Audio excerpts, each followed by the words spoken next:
Indian space research organisation એટલે કે ઇસરો સેટેલાઇટની મદદથી પૃથ્વીથી 470 કિલોમીટર ઉપર અંતરિક્ષમાં સેટેલાઇટનું ડોકિંગ અનડોકિંગ પ્રોસેસ કરવાનો પ્રયાસ કરશે. જો મિશન સફળ થશે તો સ્પેસમાં ડોકિંગ અનડોકિંગ પ્રોસેસ કરનારો ભારત ચોથો દેશ બની જશે, જે આપણા સૌ માટે એક બહુ મોટી સિદ્ધિની વાત છે. વાત એમ છે કે ઇસરોએ સતીશ ધવન સ્પેસ સેન્ટર શ્રી હરિકોટાથી સ્પેડેક્સ મિશન લોન્ચ કર્યું છે, જેમાં PSLV C-60 રોકેટની મદદથી 2 સેટેલાઇટ SDX-1 અને SDX-2 લોન્ચ કરાયા છે. આ બંને સેટેલાઇટોનું વજન 220 કિલો છે. અત્યાર સુધીમાં અમેરિકા, રશિયા અને ચાઇના સ્પેસમાં ડોકિંગ અનડોકિંગ પ્રોસેસ સક્સેસફુલ કરનારા દેશો બન્યા છે. સ્પેસમાં ડોકિંગ પ્રોસેસ સક્સેસફુલ થાય તે માટે ઇસરોના બંને સેટેલાઇટ SDX-1 કે જે આ મિશન માટે ચેઝર છે અને SDX-2 કે જે ટાર્ગેટ છે તેને પોતાની સ્પીડ 28,800 કિલોમીટર પ્રતિ કલાકથી ઘટાડીને 0.036 કિલોમીટર પ્રતિ કલાક કરવી પડશે.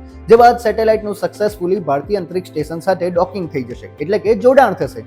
ડોકિંગની આ પ્રોસેસ માટે યુઝ થતું mechanism international docking system standards કે જે નાસા દ્વારા ડેવલપ કરાયું છે તેને અનુલક્ષીને ડિઝાઇન કરાયું છે અને તેનું નામ અપાયું છે ભારતીય ડોકિંગ સિસ્ટમ. આવા જ અન્ય વિડીયોઝ માટે આપ જોડાયેલા રહો ન્યૂઝ કેપિટલ ડિજિટલ સાથે. ધન્યવાદ.